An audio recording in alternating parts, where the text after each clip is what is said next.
Formées, instruites et entraînées pour mener des opérations à risque à travers le monde, les forces spéciales ne se déplacent pas pour rien. On en trouve dans plusieurs pays. Certains ont même plusieurs unités, comme les États-Unis ou la France. Et bien sûr, tout démontre des capacités quasiment surhumaines, y compris celles qui ne figurent pas dans cette liste non exhaustive. Avant de commencer, si vous êtes nouveau sur ma chaîne, abonnez-vous et activez la cloche de notification pour ne pas rater aucun de nos vidéos. Merci. Numéro 1.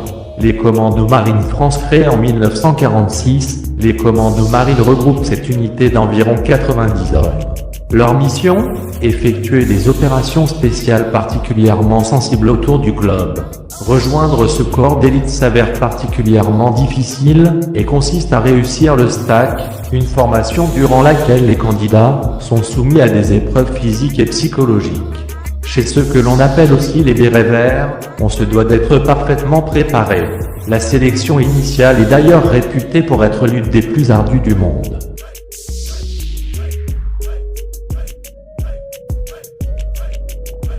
Numéro 2. Les Spetsnaz Russie. Pas des rigolos non plus. Ce sont eux que l'on envoie là où ça craint vraiment, avec pour objectif d'aller au bout de leur mission, quel qu'en soit le prix. Leur entraînement est très violent et peut comprendre des fractures volontaires, qui n'auront que pour but de les familiariser avec la douleur, avec laquelle ils entretiennent une relation amour-haine hyper hardcore. On retrouve des Spetsnaz parmi les gardes du corps des politiciens, et un peu partout où leurs compétences pourront faire la différence.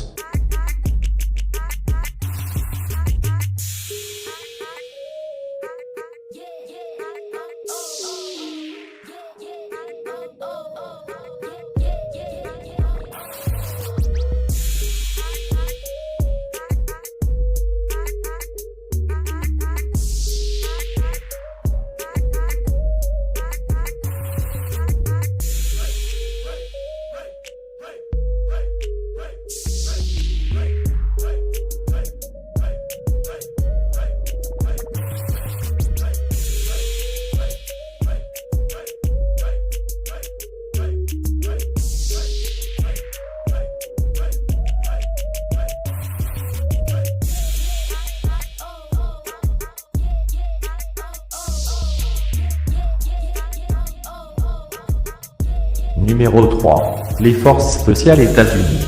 Ils ont participé, depuis leur création en 1952, à plus ou moins tous les conflits impliquant les États-Unis, comme pendant la guerre du Vietnam. Spécialisés dans la guerre non conventionnelle, ils sont entraînés à la survie en milieu hostile. Ce que vous appelez l'enfer, ces mecs-là appellent ça leur maison. Ils pourraient manger des choses qui feraient vomir un bouc. Pour survivre à la guerre, ils deviennent la guerre. Quand ils vont sur le terrain, c'est pour gagner.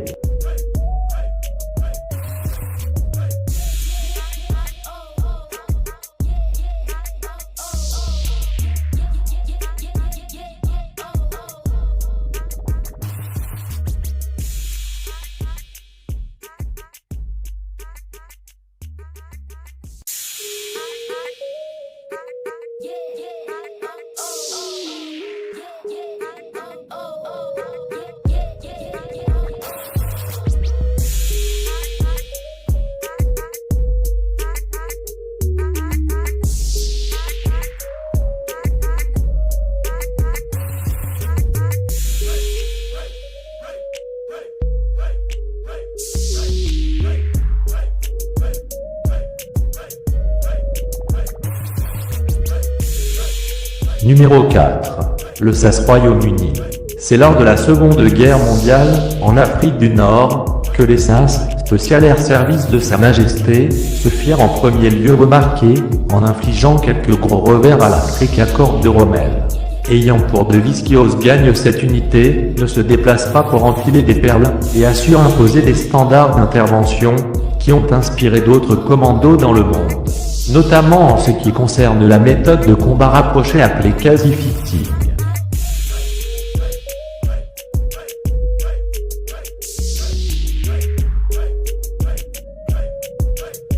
Numéro 5.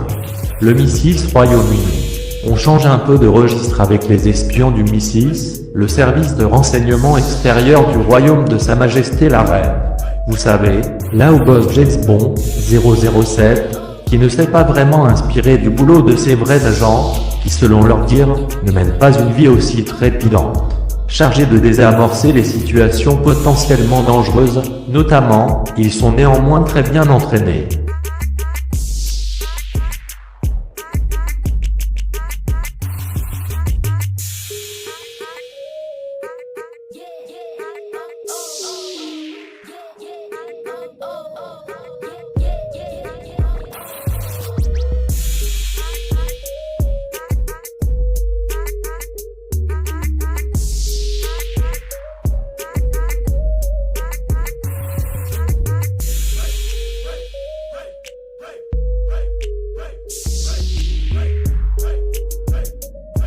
Numéro 6. Les navires États-Unis.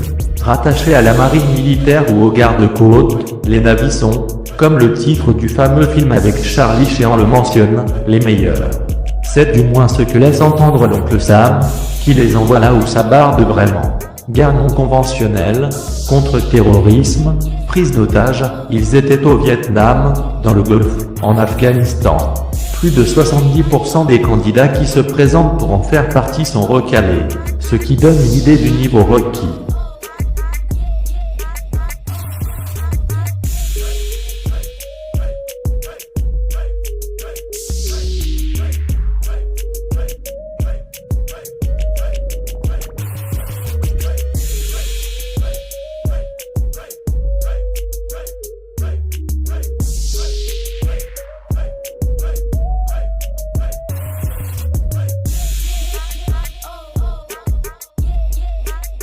Numéro 7. Le MARSOC États-Unis. Les gars du MARSOC pour United States Marine Corps Force Special Operation Command sont entraînés afin de survivre dans des environnements hostiles. On leur apprend notamment à faire du feu avec de la glace, en moulant la glace afin de lui conférer les propriétés d'une loupe. Ils maîtrisent le Jeet-Kune-Do, le Wing Chun, le karaté et le jiu-jitsu, et plus globalement tout ce qu'il faut pour en faire baver à leurs ennemis.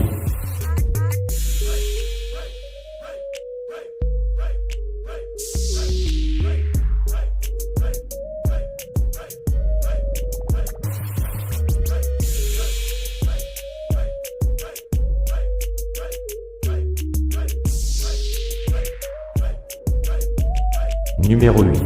Le GIGN France. Le groupe d'intervention de la Gendarmerie nationale a adopté la devise « S'engager pour la vie », ce qui en dit long sur son éthique. Spécialisé dans l'intervention, le contre-terrorisme, la libération d'otages, ou encore la sécurité-protection, il intervient en France mais aussi à l'étranger. Formés à de multiples arts martiaux et techniques de combat, les gendarmes qui désirent intégrer l'unité doivent notamment réussir plusieurs épreuves particulièrement difficiles.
Numéro 9. Le GIS Italie. Considéré comme faisant partie des meilleures unités de forces spéciales du monde, le GIS intervient dans les opérations de libération d'otages et de contre-terrorisme. C'est par ailleurs la première unité armée appelée par l'OTAN pour les opérations relevant du terrorisme.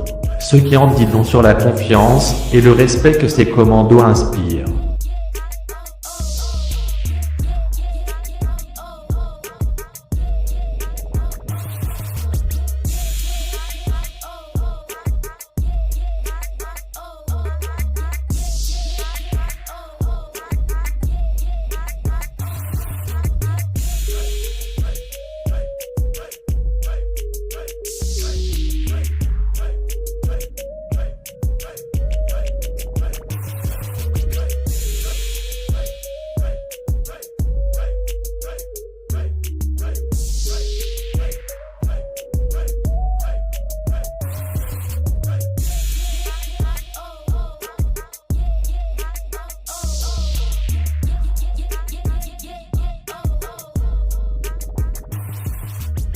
Numéro 10.